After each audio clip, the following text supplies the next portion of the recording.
Hi friends, నా పేరు కిరణ్. ఇప్పుడు మనం చూస్తున్నాము కార్తీక దీపం 2 సీరియల్ ఎపిసోడ్ రివ్యూ.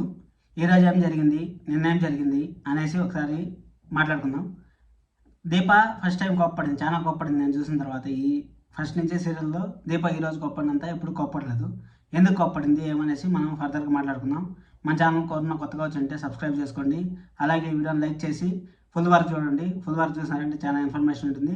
రేపు ఏం జరగబోయేది కూడా మనం ఈరోజే చెప్తాం కాబట్టి మన ఛానల్లో ఫర్దర్ వీడియోస్ చూసాం కానీ మీకు అర్థమవుతుంది మనం చెప్పేది జరుగుతుందా లేదా అనేసి. కనీసం 70% అని జరుగుతుంది. మీరు ఒకసారి వెళ్ళి చెక్ చేయండి. మన ఛానల్ని ఇంట్రెస్ట్ ఉంటే చెక్ చేయండి. మన ఛానల్ రివ్యూస్ కూడా బాగా వస్తున్నాయి, సీరియల్ రివ్యూస్ కూడా బాగా వస్తున్నాయి. ఇలాగే మన ఛానల్లో ఛానల్ రివ్యూస్ వస్తుంటాయి, మీరు ఖచ్చితంగా చూడండి. ఈరోజు సీరియల్ ఏం జరిగిందంటే, నేను చెప్పినాను కదా, లాస్ట్ వీకే చెప్పాను కదా, శృతి బర్త్డే వస్తుంది, శృతి బర్త్డేకి వాళ్ళు ఏమేమి చేస్తారు అనేసి అంతా చెప్పాను కదా. అది చెప్పిన తర్వాత ఇప్పుడు ఈరోజు బర్త్డేకి వాళ్ళు గుడికి వెళ్ళారు. నిన్న గుడికి వెళ్ళారు. గుడిలో ఏమేమి జరిగింది, గుడిలో ఏం చేస్తారు, అర్చన చేస్తారు. దీపా బర్త్డే కూడా ఆ రోజే అనేసి చెప్తారు. దీపా బర్త్డే ఆ రోజే అని చెప్తే వాళ్ళ నాన్న పేరు వాళ్ళ అమ్మ పేరు అడిగితే గోత్రం అవన్నీ అడుగుతారు. గోత్రం అవన్నీ అడిగితే తెలియదు అని చెప్పేసి చెప్తారు. సరే వాళ్ళ అమ్మ పేరు అని అడిగితే వాళ్ళ అమ్మ పేరు వాళ్ళ నాయన పేరు అడిగితే వాళ్ళ నాయన పేరు కుబేరా అని చెప్పేసి ఉంటుంది.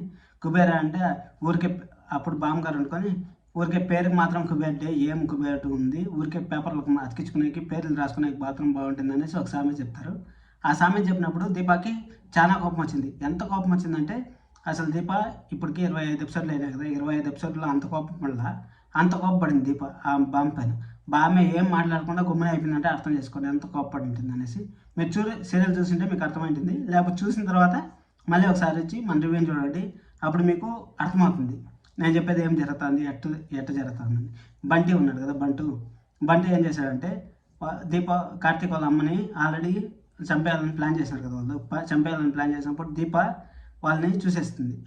ఎట్ట చూసిందంటే, శృతికి దీపాకి బర్త్డే ఒకే రోజు కదా, నాగపంచమికి చుట్టండి అనేసి చెప్తే అప్పుడు శృతి పోదు అక్కడికి. శృతి పోకపోయేసరికి ఇది ఒకటి మాత్రం దీప ఒకటి మాత్రం పోయి చుట్టా ఉంటే బంటి వచ్చి వాళ్ళతో మీట్ అయ్యి మాట్లాడుతూ ఉంటాడు.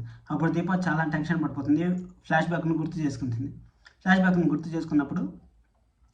పరిగెత్తుకుంటూ వచ్చి వాళ్ళందరికీ చెప్తుంది, ఈ విధంగా అమ్మగారు మిమ్మల్ని చంపాలనుకున్నాడు, ఈ గుడికి అడుకొచ్చిండాడు, మన బంటితో మాట్లాడుతూ చూస్తున్నాను అనేసి.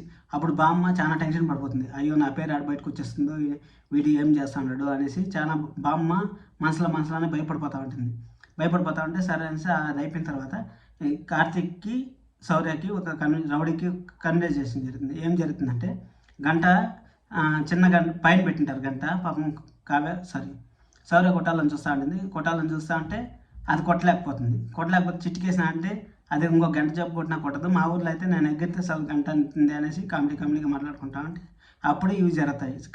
ఇది దీప పరిగెత్త వచ్చే కొద్దికి వాళ్ళు భయపడిపోయి కార్తీక్ పోయి బంటిని నిలదీస్తాడు.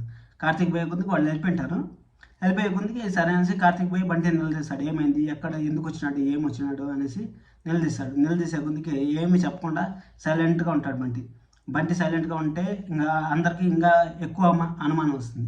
ఎందుకైంది అనేసి అనుమానం వచ్చే కొద్దికి సరే అనేసి బంటి ఏమంటాడంటే హాస్పిటల్ దారేది అనేసి అడిగాడు అనేసి అనే కొద్దికి కార్తీక్ వీళ్ళంతా గుడిలో హాస్పిటల్కి దారేందుకు అనేసి ఆడతారు. బంటిని అడిగే కొద్దికి సరే బామ్మ తప్పించుకోవాలి కాబట్టి బామ్మ ఊరికే 4 పెట్టలేసి నిజం చెప్పు అనేసి ఊరికే అంటే మళ్ళీ దగ్గరికి పోయేసి ఏం నిజం చెప్పొద్దు, నా పేరు బయట రానివద్దు, ప్లీజ్ అని చెప్పేసి బామ్మ అడుక్కునే కొద్దికి సరే అనేసి ఇంకా వాడు వెళ్ళిపోయినాడు.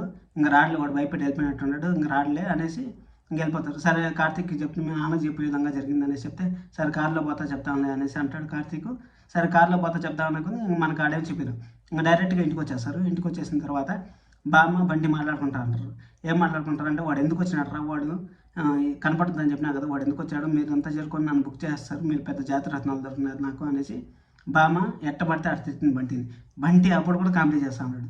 బామ్మగారు మీరు నాకు ఇంత హెల్ప్ చేశారు, మీరు బాధపడ్డం నేను చూడలేను 4-5 సార్లు అనుకుంది. బామ్మ ఐస్ బ్యాగ్ పెట్టుకొని నేను అందరితో బీపీతో పోతే షుగర్తో పోతే నేను టెన్షన్తో పోయేటట్టున్నాను, ఏం పని చేస్తావురా, ఎందుకు వచ్చినాడు రా వాడు అని అడిగితే 50% డబ్బులు ఇచ్చాను, 50% డబ్బులు ఇవ్వలేదు అనేసి అంటే అంత డబ్బులు సెటిల్మెంట్ చేసేస్తాం కదరా అని బామ్మ అంటుంది.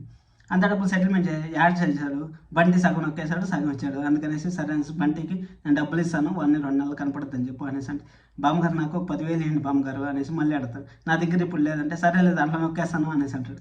మళ్ళీ బామ్మ ఇంకేం చేస్తుంది, ఇంకా తెచ్చేస్తానులే ఉండు అని చెప్పేసి ఇంక రూమ్లోకి పోయింది, ఆడికి అయిపోయింది. ఇంకా దీపక్ ఆల్రెడీ లాస్ట్ వీక్లో చెప్పినాను కదా పాయసం చేసేది, ఇంకా బర్త్డేలు వంటల కార్యక్రమాలు అన్నీ ఉంటాయనేసి. సరే వంటల కార్యక్రమాల్లో ఇంకా సుమిత్ర హెల్ప్ చేయాలనుకుంటుంది కదా, దీపాకి ఏదైనా హెల్ప్ చేయాలనేసి గుళ్ళో అనుకుంటుంది. ఆ గుళ్ళో అనుకున్నప్పుడు సరే అనేసి హెల్ప్ చేద్దాం అనేసి అక్కడ పోయి వాళ్ళ హస్బెండ్ ఎవరు, వాళ్ళ కథ ఏమి, ఎక్కడ ఏమనేసి తెలుసుకుందాం అనేసి అనుకుంటారు. తెలుసుకుందాం అనుకుంది. ఇంకా దీప వచ్చి వంట చేస్తూ ఉంటుంది. దీప అన్ని వంటలు అయిపోయాయంటే ఇంకా రసం పెట్టాలి, పాయసం చేయాలి, పాయసం చేసి అయిపోతుంది అమ్మగారు అనేసి అంటుంది.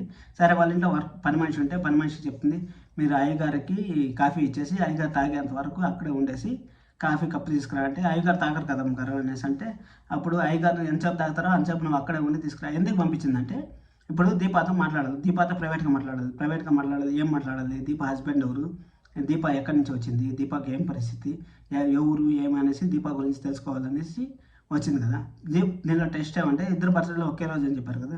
ఎందుకంటే వాళ్ళు చెప్తా ఉండేది, మనం ఫస్ట్ నుంచి సీరియల్ చూడని వాళ్ళు ఎవరన్నా చూస్తూ ఉంటే వాళ్ళకి హింట్ ఇస్తూ ఉంటారు, ఈ విధంగా ఫస్ట్ నుంచి జరిగింది. అప్పుడు జనాలు కన్ఫ్యూజ్ అవుతారు కదా, కన్ఫ్యూజ్ అయినప్పుడు ఓహో ఫస్ట్ రోజు ఏం జరిగింది, పిల్లలు మార్చేసినారు ఈ విధంగా, అప్పుడు వాళ్ళ కూతురే కదా అది. అట్టా దీప వాళ్ళ కూతురు అయినా కానీ వాళ్ళకి తెలియకుండానే వాళ్ళు సాగుతా ఉందనేసి జనాలు ఫీల్ అవుతూ ఉంటారు. అది జరుగుతూ ఉండే సీరియల్. నెక్స్ట్ రేపు ఏం జరుగుతుంది, ఇంకా దీప అడుగుతుంది దీపాని వాళ్ళ హస్బెండ్ ఏమైనాడు, ఎక్కడ పోయినాడు అనేసి అడుగుతుంది. కానీ దీప ఏం చెప్పదు. దీప ఏం చెప్పకపోతేనే కదా సీరియల్ జరిగేది. ఇంకా దీపాన్ని రేపంతా క్వశ్చన్ చేసేది అవే ఉంటాయి. మన ఛానల్ని ఇలాగే సబ్స్క్రైబ్ చేసుకోండి, సపోర్ట్ చేయండి. మరిన్ని వీడియోస్ మీకు జెన్యున్ కంటెంట్ మీకు ఏం జరుగుతుందని చెప్తా ఉంటాను. కొంచెము ల్యాగ్ ఎక్కువైనా కానీ మీరు చూడండి, దాంట్లో ఇన్ఫర్మేషన్ ఉంటుంది. మీరు చూడకపోయినా చూసినా సీరియల్లో ఏం జరుగుతుంది అనేసి నేను చెప్తాను. మీరు చూసినప్పుడు మీకు ఒక ఐడియా వస్తుంది, దానికోసం చెప్తాను. మన ఛానల్ని సపోర్ట్ చేస్తున్న ప్రతి ఒక్కరికి థ్యాంక్ యూ. నా బ్రహ్మముడి సీరియల్ రివ్యూ కూడా చేసినాను, అది కూడా చూడండి. కార్తీక దీపం కూడా చేస్తూ ఉంటాను, ఎందుకంటే పొద్దున ఒకటి సాయంకాలం ఒకటి చేస్తూ ఉంటాను. అది మీరు చూస్తానండి. ఖచ్చితంగా మన ఛానల్ని సబ్స్క్రైబ్ చేసుకోండి. Thank you so much.